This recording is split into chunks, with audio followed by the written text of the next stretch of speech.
Welcome back to DIY guitar making at Eric Schaefer Guitars. I'm here in the shop. It is a gorgeous Tuesday. It's not a Tuesday for you when this video is posting, I'm sure, but it's Tuesday for me. It's a beautiful day. Kind of feels like spring a little bit, which is super nice because, well, you know, good riddance winter. What I'm going to talk about today is what I did on the previous day for guitar number 106, because we're following day by day on this particular guitar, which I'm building for David in California. And what I did yesterday was the voicing and just the general carving of the braces for the top. So a big step, a very important step. Voicing, by the way, is the kind of thing that it wouldn't matter if you lived for 1,000 years. You should never expect to master voicing. It is just something you'll always be doing. I would say, you'll never master it, but you will get comfortable with the process and you will start to notice things.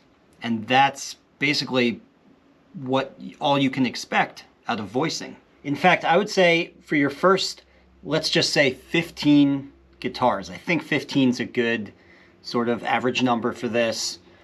You should expect to notice nothing. You should expect sort of no progress in your ability to, use the gray matter between your ears to discern things about the tap tone and the flex of your top and be able to make, useful judgments based on that.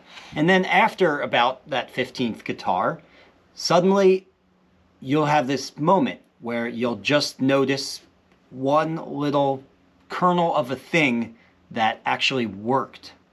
You'll kind of have a foothold on voicing and you'll say, I got it.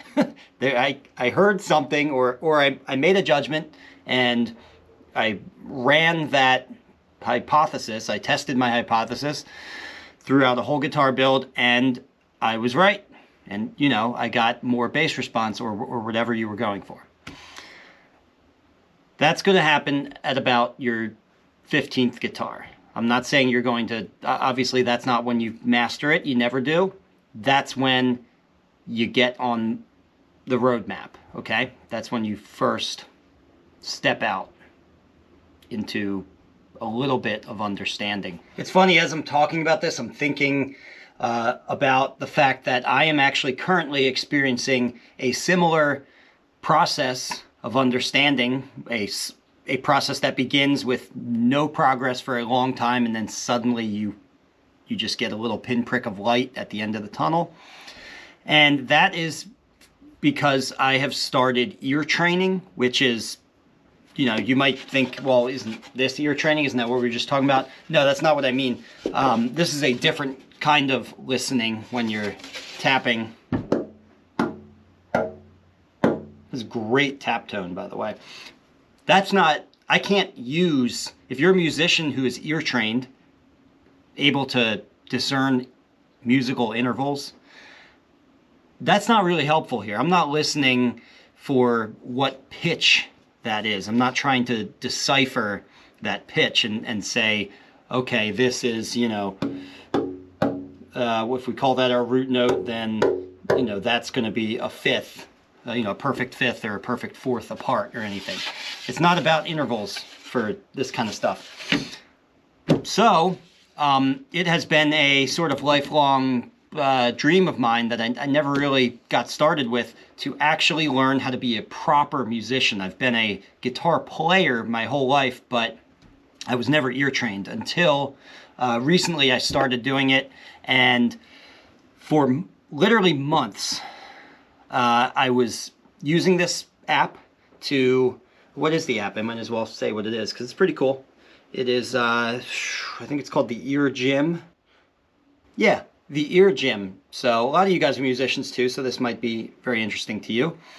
I was using this Ear Gym app to practice deciphering intervals. So it would play a tone and then it would play another tone, and I would have to guess what that interval is, whether it's a major third or a perfect fourth or a perfect fifth or whatever. And in the beginning, for months, I was getting scores because it would give you a little score sheet at the end after you did it for a certain amount of time. I was getting scores that were consistent with chance, with guessing.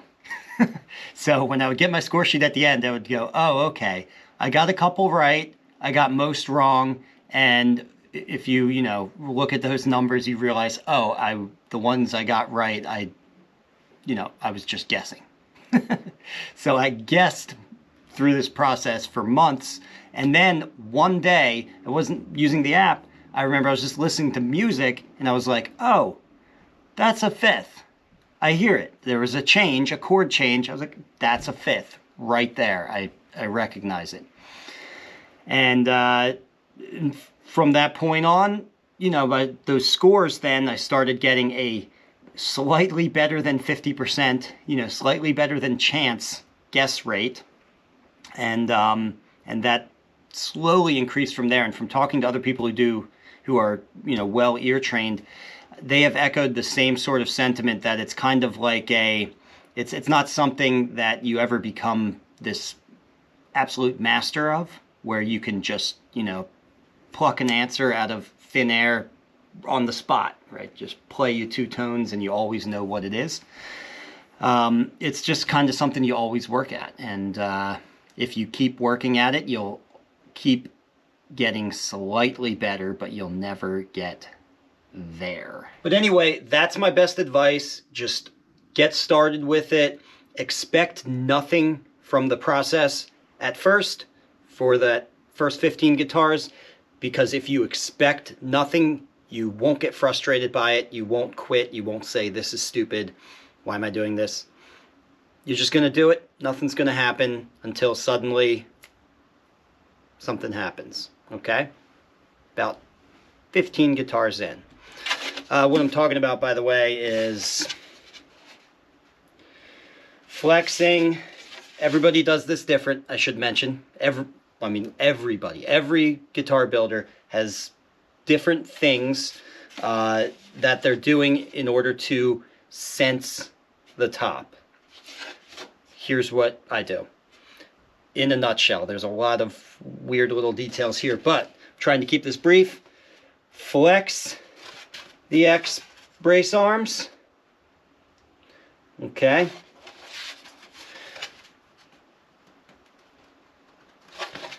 And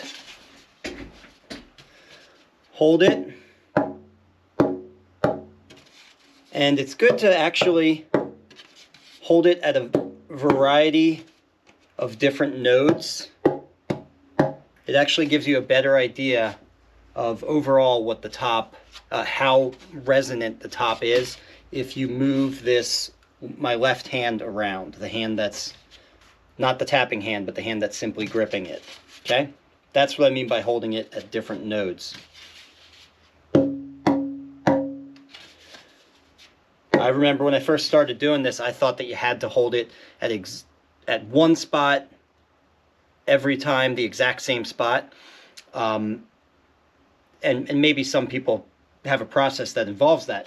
But I have since realized that that's not at all the case. And you actually want to move that node, the finger that's gripping it, you want to move that node around.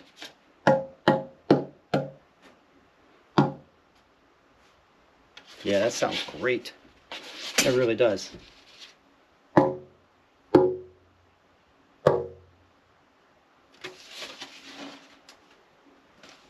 Feels good, sounds good. Okay. So let's talk in more practical terms here. Talk about what I did. So I carved all the tapers. In the beginning, when you first start carving, you're not really voicing, you're not in that headspace yet. You're just carving out these tapers to a very uniform height so that we can create a nice joint at all four ends of the X brace, and at these two ends of the transverse bar. And then after you get those tapers, then we can profile the braces, which basically means put this angle that you see into the braces. And then I voice, okay? We already talked about that. And now at this point, I'm just going to kind of clean it up a little bit and sign it. Okay, so I got a Sharpie right here. Here, I'll do the signing right here on the camera. Now I got a piece of scrap wood here just to check that this pen is good. Yeah, that's good. Also, I'm the kind of person, I have kind of a sloppy, not super attractive signature. So I always like to do a little practice run before I commit to the spruce. And I'm going to sign right down here.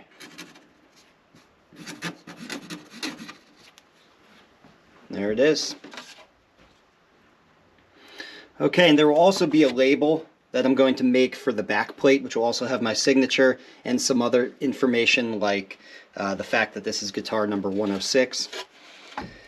But on the top, I just put my signature. Other people like to include other bits of information like the date. I've seen people put cool quotes in there or lyrics to songs and stuff like that. There's no rules here. There's no rules. Let's take a look at, I just want to share with you guys some of the tools that I like to use for carving. So generally what I use is just these 4 tools that you see here. I've got 2 of these guitar brace chisels by 2 Cherries. Now you can use just a regular bench chisel, or in this case it's a Japanese chisel. I like these Japanese chisels. You can use those. They work just fine. I just find that the curve of these chisels does make the process a little bit easier and more comfortable for me, but I would have no problem going back to using regular chisels as well. And if I only wanted if I could only get one of these 2 Cherries chisels, I would get the wider one, the 20mm. Okay, but I do like having the 20 and the 10. And there's a size in between these two, which I guess would be 15 most likely, which I have as well. But honestly, I don't really use that one. I just switch between these two. And then I have a ebony thumb plane here. These are cheap, actually. This is not cheap. This is much more expensive. And this is it's called an archtop carving plane. Some people call them violin makers planes. But it's just a much smaller plane than even this thumb plane is. And it has a radiused sole, whereas this plane is flat. But I like to use both. Okay? But honestly, you could do this whole process with either one of these. If you wanted something less expensive, just get this guy. Or if you just wanted something that works really well for this process and also for a variety of other things, you would get this 25mm Ibex archtop carving plane.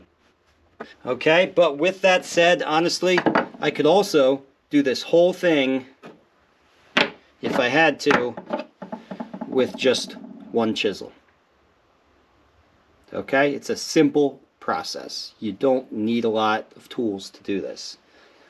Okay, and that's all I got for you guys today. I'm going to get to work. I've got some kerfing to install and, you know, other guitar maker related things to do today.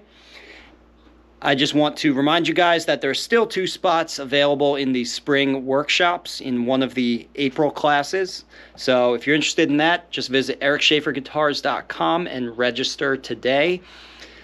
And I also want to mention that I am working on something a little extra special for the members of the online guitar building school. So that's for students who have purchased my online course. There is a members forum associated with that, which I will be rolling out soon. I will be moving that members forum over to a special Discord channel, which is going to have lots of cool additional features to it. Like there will be a live seminar room, and there will be office hours where you can reach me directly and through video chat. So that's all coming out soon. So if you have purchased one of my online courses, you can look forward to that in the future. Okay, I'm gonna get to work now. Bye-bye. If you learned something here, please give this video a like and subscribe so you can be notified when I release a new DIY guitar making video. And if you want to really learn more, take one of my structured online courses at ericschaferguitars.com or register for a hands-on guitar building workshop here with me in Burnville, Pennsylvania.